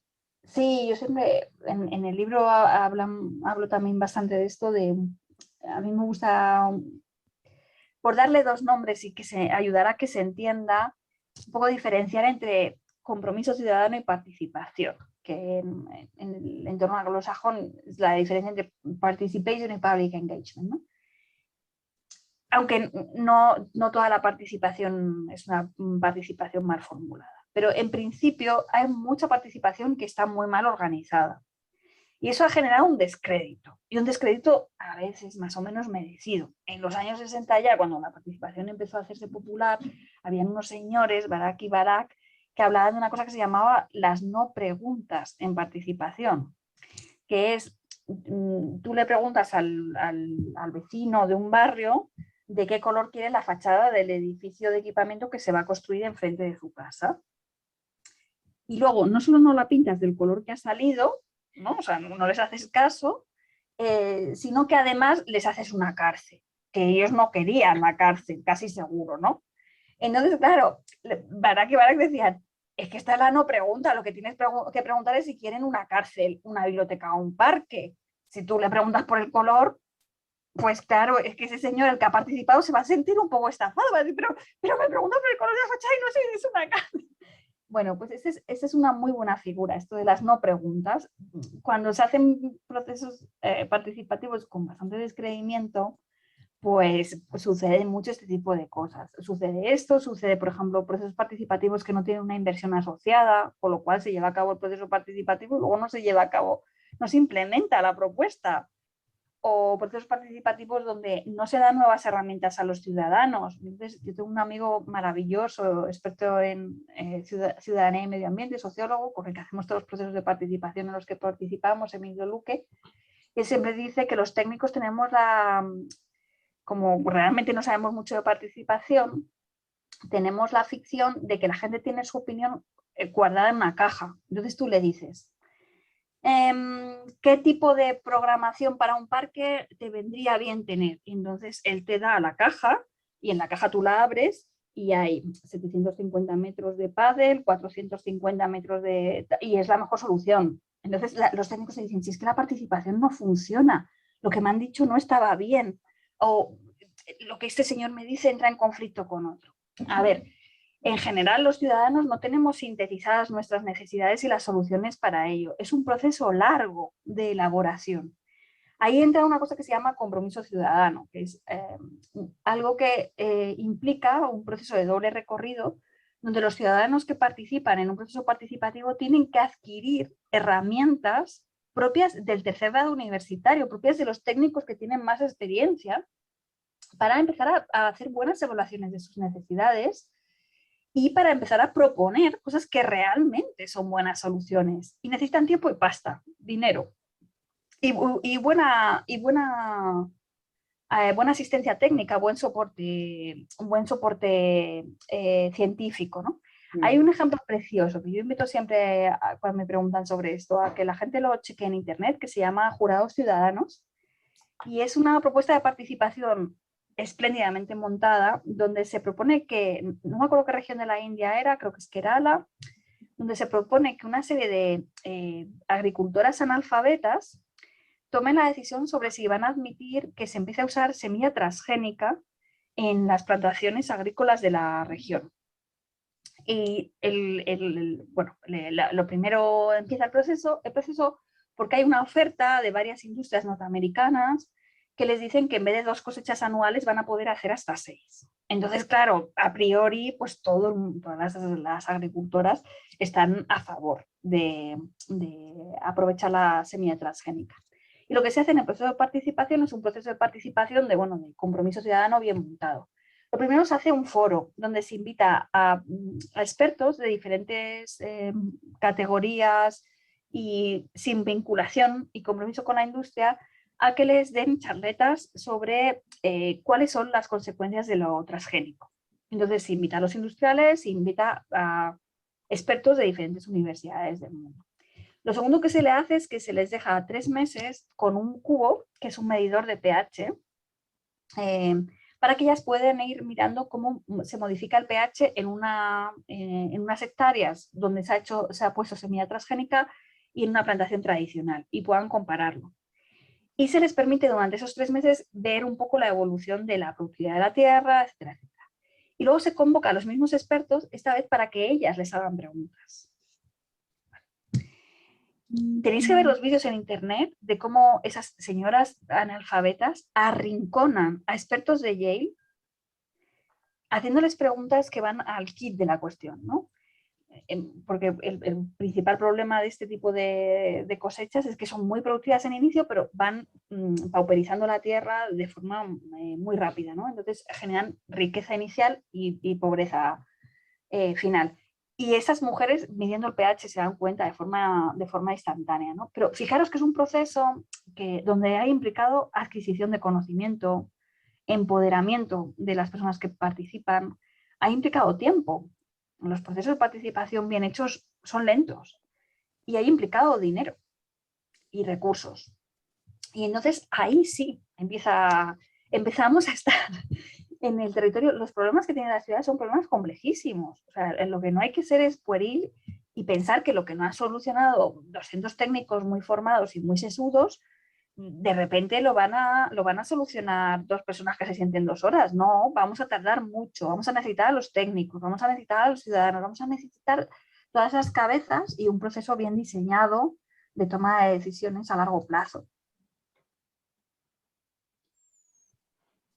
Bien, yo creo que podríamos ir cerrando, recogiendo así un par de cuestiones que inciden, ¿no?, sobre el tema del diseño de los centros escolares, de los niños y las niñas como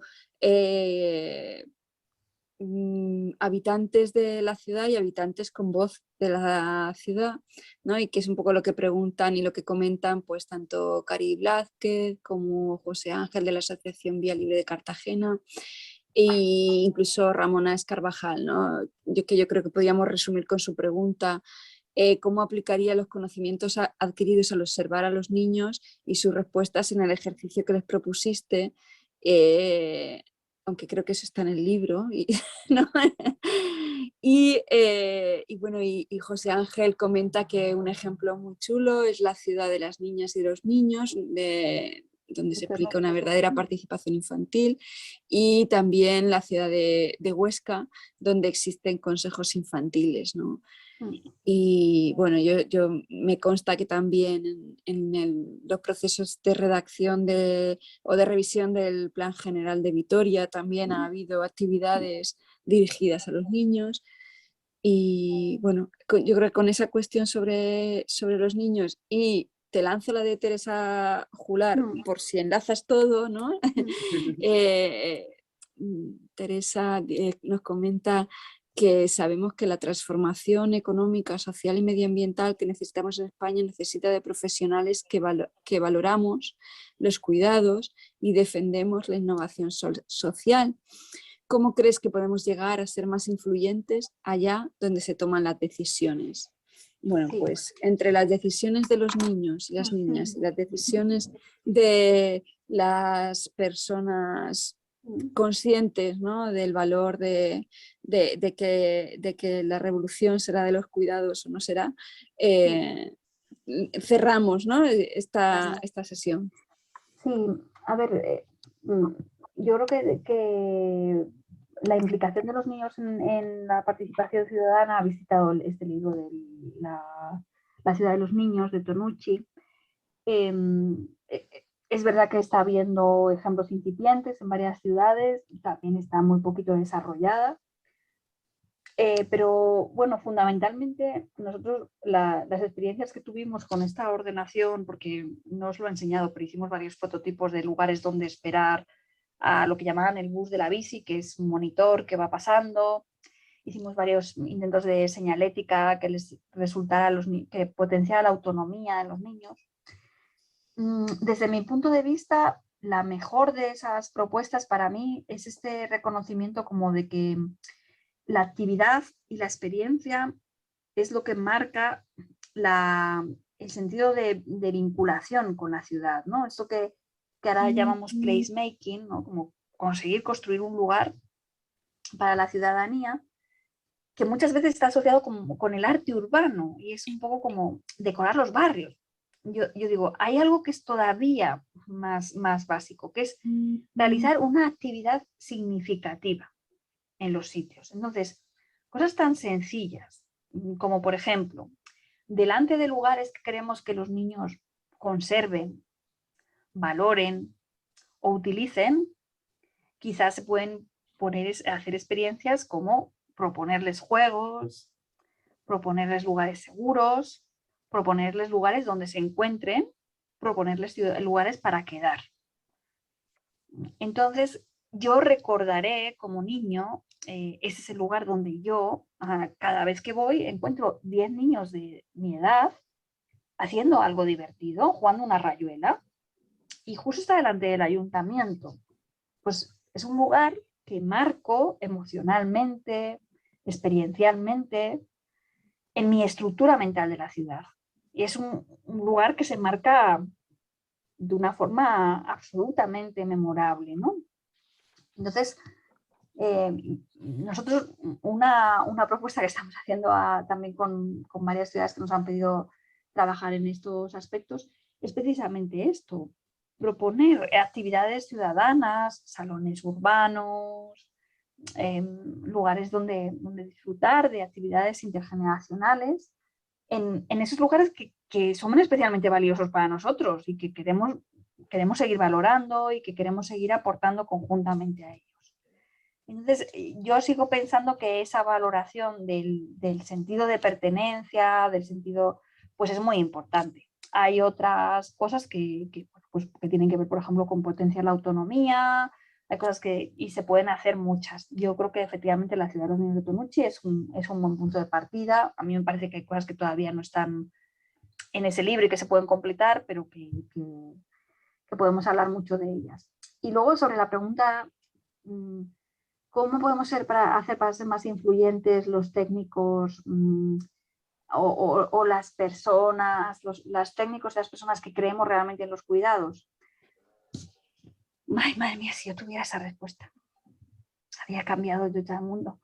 No. Bueno, yo creo que lo primero, pues haciendo estas cosas, ¿no? Hablando entre nosotros, dándonos a conocer, escribiendo libros, leyendo los libros. Pero creo que hay que ir un paso más allá. Yo creo que hay que empezar a hablar también de las cosas con un poquito de seriedad, un poquito también, si queréis, de capacidad crítica, ¿no? Yo, por ejemplo, os diré, el 87% de los encargos de arquitectura que se producen en el mundo son encargos privados, ¿vale? Sobre los cuales hay un grandísimo oscurantismo en cómo se produce cómo se otorgan, cómo se... Bueno, yo muchas veces que a mí me dicen, ¿por qué es que tú no construyes tanto? Y a veces pienso, digo, ¿con qué gente fui yo a la universidad? Que fui a una universidad donde estudiábamos 2000 estudiantes al tiempo. Entonces digo, de los que fueron conmigo a la universidad, ¿quiénes construyen más que yo? No voy a dar nombres. pero tengo dos personas en mente. Los dos son varones, lo puedo decir, y los dos son hijos, creo que uno es como la quinta fortuna de España, y el otro tiene en su árbol genealógico ministros con Franco, ingenieros de caminos y varios arquitectos. En arquitectura se sigue produciendo así la toma de decisiones, o sea, se dan los encargos de esta manera. España está muy lejos de la meritocracia. Evidentemente el sector público es absolutamente ejemplar, con todas las pegas que le podamos poner al sector público. Yo os diré datos como que la exposición del MoMA de arquitectura española, el 87% de los proyectos eran proyectos promovidos por el sector público. O sea, la buena arquitectura en España y la meritocracia en el reparto de encargos es nítidamente impulsada por el sector público. Pero es que el sector privado también es muy importante. Entonces, claro, en un proceso donde las ciudades, por ejemplo, están aumentando los llamados POPs, los Privately Owned Public Spaces, o sea, los espacios públicos que en realidad son de gestión privada, tenemos que empezar a abrir ese melón y a decir, bueno, es que la sociedad privada no se puede regir por sistemas decimonónicos de dar los encargos a varones de buena familia, y eso tiene que cambiar. A mí me gusta decir estas cosas, son muy impopulares, ¿eh? Y luego me granjeo muchos enemigos, pero creo que hay que decirlo. En España yo creo que los procesos de toma de decisión empresarial siguen moviéndose por cuestiones familiares, y creo que eso hace muy difícil que las cosas evolucionen, porque las grandes empresas e inversiones pues tienen muy poca permeabilidad a este tipo de principios. Gradualmente lo tienen más porque al final dependen de un consumidor final, y en la medida en que el consumidor final atiende más y es más sensible a ese tipo de principios y no les gusta pensar pues que toda la arquitectura las hacen hombres, o que todo el mundo que hace no sé qué es blanco y tiene dinero, y entonces eligen otras cosas, pues entonces los consumidores empiezan a ejercer ese poder. Pero ese poder viene por esa presión del consumo y de las elecciones finales, no porque los grandes sistemas de poder cambien, no les gusta cambiar mucho porque ellos están súper a gusto. Entonces sí creo que hay que ejercer pues esta pequeña presión, ¿no? Y bueno, yo lo digo, ¿no? Desde las revistas de arquitectura hasta los premios, pues yo casi que ni me molesto en presentarme a muchísimas cosas, porque forman parte como de estos clubs. Y bueno, que yo creo que estas cosas pues tienen que cambiar, y es complicado, tiene mucha inercia. Muy bien. Bueno. Yo me he quedado con ganas de intervenir. Y para finalizar, para cerrar, es que en esto último que preguntaba Teresa, vamos a cerrar, ¿no? Como en modo optimista. Yo hoy justo en algún momento de mi estado un poco catatónico que he tenido, pensaba o me venía a la cabeza cómo poco a poco van apareciendo síntomas más o menos pequeños. Lo hablaba antes de las transformaciones en Barcelona, ¿no? Que hay veces que se ven muy grandes, ¿no? Y de repente una supermanzana ha aparecido, o de repente en una cafetería en la que llevas sentándote toda la vida, empiezas a ver por la ventana que hay bicicletas aparcadas, ¿no? Son dos síntomas grandes y pequeños de que algo se mueve. Y en este sentido, pues esto precisamente en Barcelona estoy viendo a gente que lleva muchos años trabajando en la innovación social, que está empezando a influir, ¿no? Que la COL, que yo los vi salir de la carrera, ¿no? Y estuve en su tribunal al final de carrera, no se han quedado en una utopía juvenil, es que ahora 10 años después, cuando empiezan a ser profesionales maduros, están produciendo nuevas formas y las están generalizando, ¿no?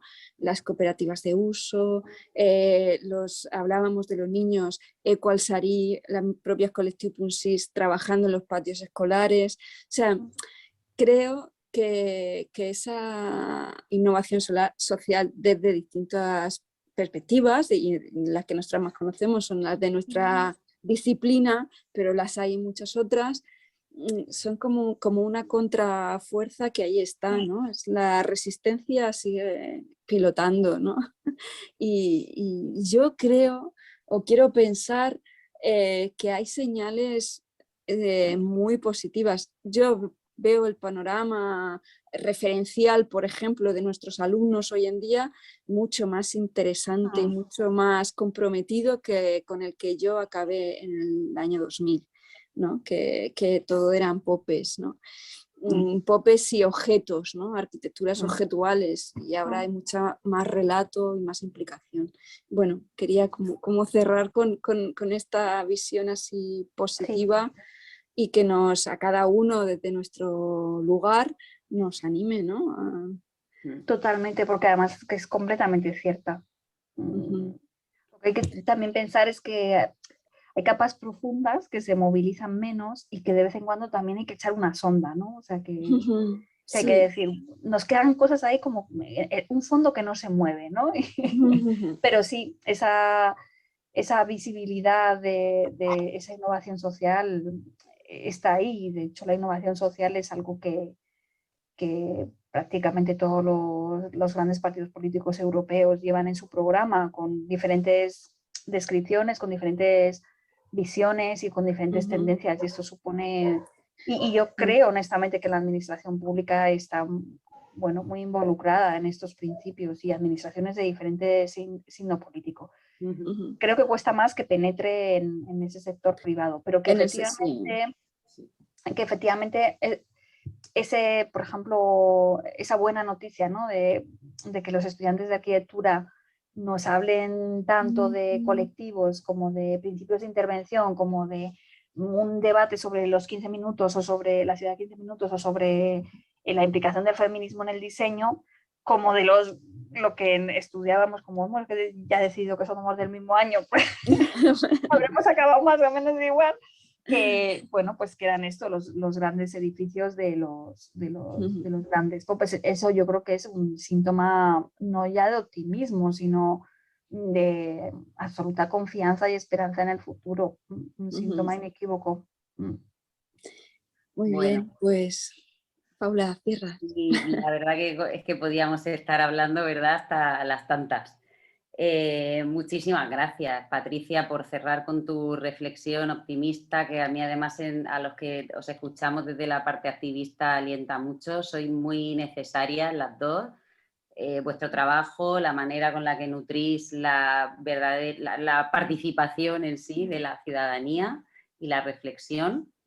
Y bueno, pues solo agradeceros haber asistido, haber acudido a la llamada, a Patricia, a Izaskun, a todo el público que ha asistido también con nosotros en el chat, a través de sus preguntas, y emplazaros a nuestro próximo acto, que también es online.